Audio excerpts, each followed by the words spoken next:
ସମସ୍ତଙ୍କୁ ଓଁ ସାଇରାମ। ଚାଲନ୍ତୁ ଆଜି ଶୁଣିବା ମନକୁ ଛୁଇଁଗଲା ବୋଲି ଆଜିର ଅନୁଚିନ୍ତା। ସୀତାଙ୍କର ରକ୍ଷାକର୍ତ୍ତା ଭଗବାନ ରାମ ଥିଲେ। ହରଣ ସମୟରେ ପାଖରେ କେହି ନଥିଲେ। ଦ୍ରୌପଦୀଙ୍କର 5 ପାଣ୍ଡବ ଥିଲେ। ବସ୍ତ୍ର ହରଣ ସମୟରେ ପାଖରେ କେହି ନଥିଲେ। ଦଶରଥଙ୍କର 4 ପୁତ୍ର ଥିଲେ। ପ୍ରାଣତ୍ୟାଗ ସମୟରେ କେହି ନଥିଲେ। ରାବଣ ମଧ୍ୟ ଶକ୍ତିଶାଳୀ ଥିଲେ। ଲଙ୍କା ଜଳିବା ସମୟରେ ପାଖରେ କେହି ନଥିଲେ। ଭଗବାନ ଶ୍ରୀକୃଷ୍ଣ ସ୍ୱୟଂ ସୁଦର୍ଶନ ଧରିଥିଲେ। ଶରାଘାତ ସମୟରେ ପାଖରେ କେହି ନଥିଲେ। ଶରଶଯ୍ୟା ପଡ଼ିଥିବା ପିତାମହ ପୀଡ଼ାର ଭାଗିଦାରୀ କେହି ନଥିଲେ।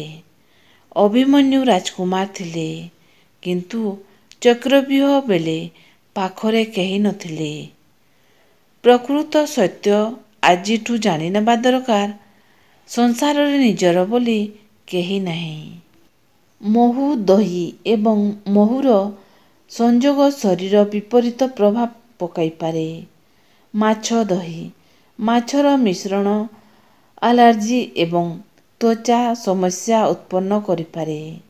ଲେମ୍ବୁ ଦହି ଖାଇଲେ ଛାତିରେ ଜ୍ୱଳନ ଓ ଯନ୍ତ୍ରଣା ହୋଇଥାଏ। ତରଭୁଜ ଦହି, ତରଭୁଜର ମିଶ୍ରଣ ପାଚନରେ ବାଧା ସୃଷ୍ଟି ହୁଏ। କ୍ଷୀର ଦହି ସହିତ ଖାଇବା ଶରୀରର ଅସୁବିଧା ହେବାର ସମ୍ଭାବନା ଥାଏ। ଥଣ୍ଡା ପାଣି, ଦହି ସହିତ ଥଣ୍ଡା ପାଣି ପାଚନ ତନ୍ତ୍ରକୁ ଦୁର୍ବଳ କରିପାରେ। ପିଆଜ ଦହି ସହିତ ପିଆଜ ଖାଇବାରେ ତ୍ୱଚା ସମସ୍ୟା ଆଲର୍ଜି ହୋଇପାରେ। ଆମ୍ବ ଦହି ସହିତ ଆମ୍ବ ପାଚନରେ ଅସୁବିଧା କରେ। ଚିନି ଦହି ସହିତ ଖାଇବା ହାନିକାରକ ହୋଇପାରେ। ଆମଲା ଦହି ସହିତ ଅମଲା ଖାଇବା ଅନୁଚିତ, କାରଣ ଏହା ପାଚନ ସମସ୍ୟା ଓ ପେଟରେ ଜ୍ୱଳନ ସୃଷ୍ଟି କରିଥାଏ। ଅତିଥିଙ୍କୁ ପାଣି ପିଆନ୍ତୁ। ରାହୁ ଶୁଭ ଫଳ ଦେବେ।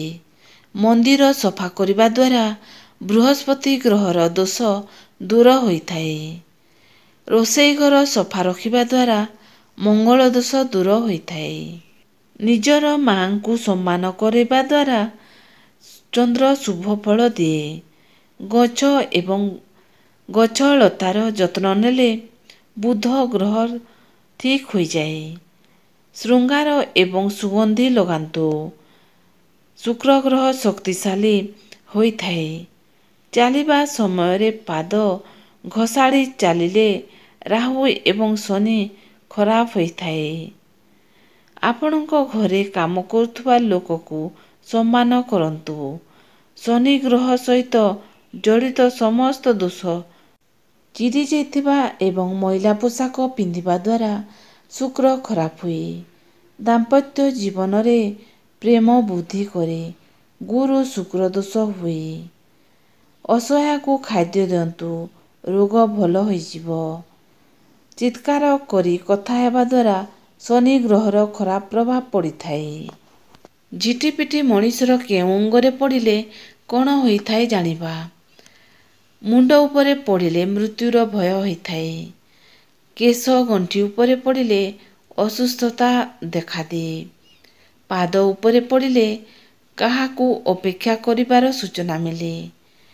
ବାମ ଆଖିରେ ପଡ଼ିଲେ ସ୍ୱାମୀଙ୍କ ଠାରୁ ଭଲ ପାଇବା ମିଳେ। ଡାହାଣ ଆଖିରେ ପଡ଼ିଲେ ମାନସିକ ଚିନ୍ତା ବଢ଼ାଇବା ସୂଚନା ମିଳେ।